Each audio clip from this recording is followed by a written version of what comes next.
Netanyahu Melawan ICC.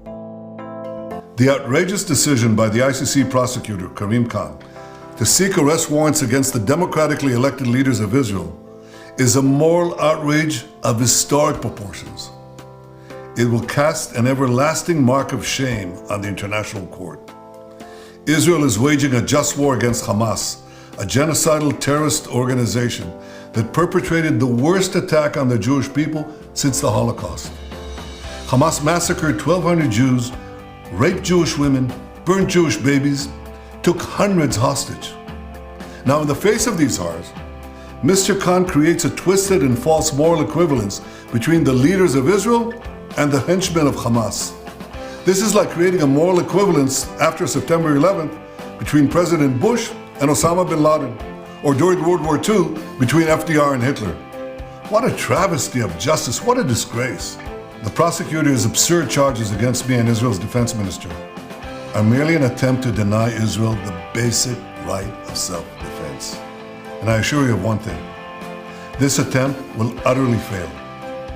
80 years ago, the Jewish people were totally defenseless against our enemies.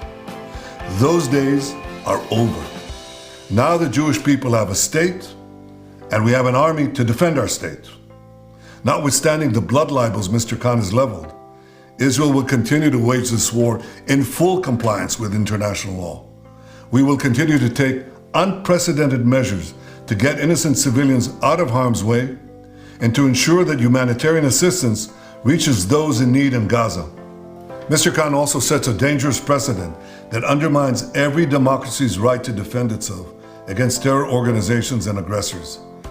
The ICC has no jurisdiction over Israel, and Mr. Khan's actions will not stop us from waging our just war against Hamas. But Mr. Khan's abuse of this authority will turn the ICC into nothing more than a farce. He's doing something else. He is callously pouring gasoline on the fires of anti-Semitism that are raging across the world. Through this incendiary decision, Mr. Khan takes his place among the great anti-Semites in modern times. He now stands alongside those infamous German judges who donned their robes and upheld laws that denied the Jewish people their most basic rights and enabled the Nazis to perpetrate the worst crime in history. 2 weeks ago, on Holocaust Memorial Day, I pledged this: no amount of pressure and no decision in any international forum will prevent Israel from defending itself against those who seek our destruction.